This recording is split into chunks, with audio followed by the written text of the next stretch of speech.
দিনাজপুরে হয়ে গেল দিনব্যাপী গণিত উৎসব, যাতে অংশ নেন ৬৭টি শিক্ষা প্রতিষ্ঠানের ১৪০০ শিক্ষার্থী। এমন আয়োজনে খুশি অভিভাবক এবং শিক্ষার্থীরা। তীব্র শীত উপেক্ষা করে বিভিন্ন প্রতিষ্ঠান থেকে দিনাজপুরের বিরল পাইলট উচ্চ বিদ্যালয়ে ছুটে এসেছেন গণিত প্রেমীরা। জাতীয় সঙ্গীত ও পতাকা উত্তোলনের মাধ্যমে উৎসবের উদ্বোধন করেন হাজী মোহাম্মদ দানেশ বিজ্ঞান ও প্রযুক্তি বিশ্ববিদ্যালয়ের উপাচার্য অধ্যাপক ডক্টর এম কামরুজ্জামান, যার আয়োজন করে বিরল সায়েন্স একাডেমি। এতে খুশি শিক্ষার্থী ও অভিভাবকরা। নিজের জন্য গর্বিত যে আমি এসেছি এবং আমি দিয়েছি। যারা আয়োজন করছে তাদের অনেক ধন্যবাদ। তার জন্য এরকম অনুষ্ঠান সবার জন্য করে থাকে, প্রতিবেশী করে থাকে। ওদের মেধাটা যাচাই করতে পারবে, মেধা প্রস্ফুটিত হবে।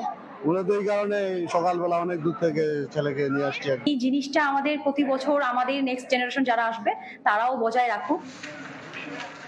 আয়োজকরা বলেন, শিক্ষার্থীদের গণিত ভীতি দূর করা ও বিজ্ঞান মনস্ক করে গড়ে তুলতে এই আয়োজন। আর শিক্ষাবিদরা জানান, গণিত চর্চা স্মার্ট বাংলাদেশ গঠনে সহায়ক ভূমিকা রাখবে।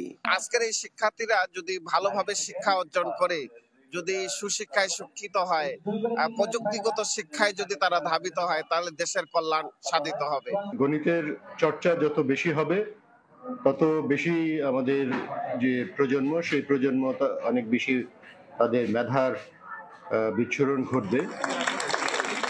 উৎসবে ১৪০০ শিক্ষার্থীর মধ্যে ১৫ জন বিজয়ী হয়ে জাতীয় পর্যায়ে অংশ নেওয়ার সুযোগ পেল।